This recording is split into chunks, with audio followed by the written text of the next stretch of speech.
What if the biggest clue that Pablo is actually Jeffrey Kabvuwo is in his face? What if it's his lifestyle? Because when we put everything we know about Pablo next to everything we've been told about Jeffrey Kabvuwo, the similarities start becoming very difficult to ignore.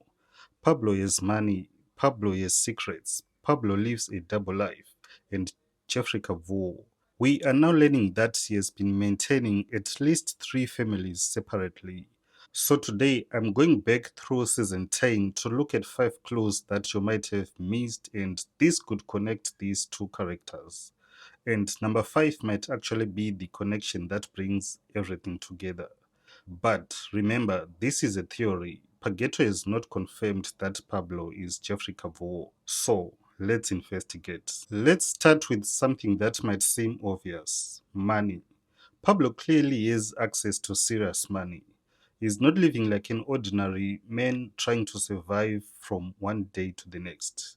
He has influence, he has people working for him, he has access to different places, and most importantly, he appears to have the kind of cash flow that allows him to maintain a lifestyle most people simply couldn't afford.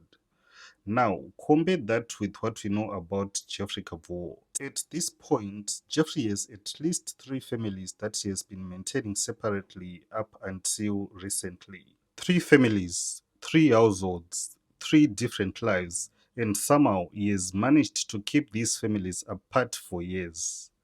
Until recently, one of those families had to secretly move in with one of Jeffrey's other family, Jabu and his mother, under the guise of renting. Now, ask yourself, how does a man afford to maintain multiple families without them discovering each other? He needs money, a lot of it, and that's where Pablo becomes interesting.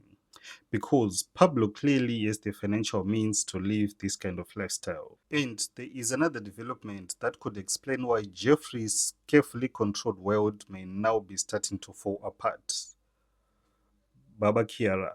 We know Baba Kiara is Pablo's right hand man, and if Baba Kiara is threatening to leave and refusing to deliver the contraband from their last deal involving human trafficking, that could have serious financial consequences. If that operation is disrupted, Pablo's cash flow could be affected as well. And if the money starts drying up, something has to give. Could that explain why one of Jeffrey's families is suddenly yet to move into another household? Could the financial pressure be exposing a lifestyle that Jeffrey had carefully kept hidden? I'm not saying that's definitely what is happening, but the timing is interesting because maintaining three families separately requires money. This one is probably one of my favorite clues. We already know Pablo has secrets. We've seen it in his conversation with Baba Kiara. There are things about Pablo that he does not want coming to light. Now, the obvious assumption is criminal activities, but here's the problem. We already know Pablo is involved in a criminal world, so what else could he be possibly hiding? What secret could be damaging that Pablo doesn't even want people close to him to know? What if the criminal activities aren't the biggest secret? What if the biggest secret is his family life? Think about it. Pablo could be living a double life, but Jeffrey Kabvuwo appears to be living a triple life. Three families, three separate households. And if Pablo and Jeffrey are the same person, then suddenly the two stories fit together. Pablo isn't just hiding criminal activities, he could be hiding women, children, and entire families from one another. This would make the secrecy much more sinister. Because imagine being Pablo, you've got your criminal empire on one side, your wife on another, and somewhere else you've got other women and children who don't even know the full truth about each other. That isn't just a double life, that's a triple life. And suddenly, Jeffrey Kabvuwo's mysterious absence starts looking very different. Now, let's look at the timing. Pablo was introduced around the same period when questions about Jeffrey Kabvuwo were beginning to arise within his families. And here is something very important. At this point in the story, we still haven't actually seen Jeffrey Kabvuwo. We don't know exactly what he looks like. We don't know exactly what he sounds like. And that creates an interesting opportunity for the writers, because if you are going to introduce a mysterious character and at roughly the same time you are telling us about another mysterious man who has multiple families, you have to consider the possibilities that those two mysteries could eventually connect. Think about the skill required to maintain three families without those families discovering one another. That takes planning, it takes secrecy, it takes manipulation, it takes knowing exactly what to tell each person and when to tell it. And what have we been seeing from Pablo? The same thing. anga asiri He's madrugs changa secretive, chiri chii he's vanga vari vanhu calculated, he knows how to move people around, he knows how to keep information from getting out, he knows how to play the game. And we've already seen another legendary character struggle with this, Vamofu. The man has tried to keep multiple women apart, and let's just say he hasn't exactly been the greatest student of relationship management. Vamofu has got nothing on Jeffrey Kabvuwo. Jeffrey Kabvuwo appears to have taken the multiple family lifestyle and turned it into a full-time profession. So when you look at Pablo's ability to keep secrets and Jeffrey's ability to keep three families separate, could we actually be looking at the same man? Now, let's talk about Jeffrey's business. We know Jeffrey Kabvuwo is involved in mining, and that immediately tells us something. He's not just some random street uncle. Mining can generate serious money, and if Jeffrey really is making money from mining, that could explain how he is able to maintain multiple households. But here is where the theory gets darker. What if the mining business isn't the whole story? What if it's a legitimate business being used as a front for something else? We already know Pablo is involved in criminal activity, and we know Pablo is a secret that he doesn't want exposed. So, what if Jeffrey's mining operations give him the perfect excuse to disappear? Think about the lifestyle. He doesn't have to tell his family, I'm going somewhere else because I have another family. He can simply say, I'm going to the mines. And because mining involves traveling, different locations, and spending time away from home, it becomes a convenient explanation for his absence. Then he can move between his different families. And if Pablo is Jeffrey, the business could be doing double duty, making money while also giving him cover. We also know Pablo is married, so now the question becomes more interesting. What exactly is the secret Pablo is desperate to keep from coming out? Could his secret be another woman and children he has been keeping hidden?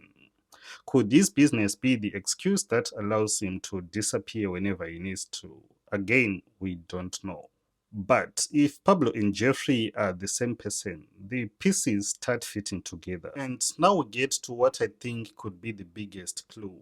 Pablo is a drug lord, and we've already established there is a well-known drug peddler in the ghetto, Kwamunya. So, Pablo's criminal operations could potentially connect him directly to the community. And if Pablo is an established network in the ghetto, that creates a possible route through which he could have met Jabu's mother. Think about the implications. If Jeffrey Kabvuwo is secretly Pablo, then his absence from his families might not simply be because he's a bad father who doesn't want to stay home. His lifestyle could make staying with one family extremely difficult. He's constantly moving, he's hiding things, he's involved in criminal activity, he's dealing with people who could potentially betray him. There is a risk of violence, there is a possibility of arrest or imprisonment, and there is always the need to protect his identity. That kind of lifestyle isn't compatible with living a normal family life, and suddenly Jeffrey's constant absence makes a little more sense. He's not simply traveling between families, he could be traveling between different worlds. Jeffrey Kabvuwo to one family, Pablo to another, criminal boss somewhere else, and the people around him may only know one piece of the puzzle. So let's put everything together. Number one, Pablo has money and resources to maintain family households. Number two, Pablo clearly has a double life. But what if the secret is hiding is actually multiple families? Number three, Pablo's introduction comes at a time when questions about Jeffrey Kabvuwo are becoming increasingly important. Number four, Jeffrey's mining business could potentially provide both money and a convenient explanation for his frequent absence. Number five, Pablo's criminal network could explain his connection to the ghetto and potentially why Jeffrey is never around for long. Any one of those clues on its own proves nothing, but together they create a very interesting possibility that Jeffrey Kabvuwo isn't missing from PaGhetto. He's been there all along, and we've been calling him Pablo. But there is one big problem. There is one massive problem with this theory. We haven't seen Jeffrey Kabvuwo, so how can we know what he looks like? How can we know whether he sounds like Pablo? How can we know whether they are actually the same person? We can't, not yet, and that's exactly why this theory is so interesting. Because PaGhetto has not given us the confirmation, it has only given us pieces. And maybe those pieces are leading somewhere, or maybe we're connecting dots that were never meant to be connected. So, what do you think? After these five clues, is Pablo actually Jeffrey Kabvuwo, or are Pablo and Jeffrey two completely different men? And here's the question I really want you to answer. If Jeffrey is not Pablo, then where is Jeffrey Kabvuwo? Because we've been told so much about this man, but we haven't actually seen him. If you have spotted another clue that I missed, tell me about it, because at this point, I don't think we've seen the last of Jeffrey Kabvuwo. Thank you for watching, and if you have found this interesting, like the video and click on the subscribe button so that you don't miss out on any of our future updates. See you in the next one.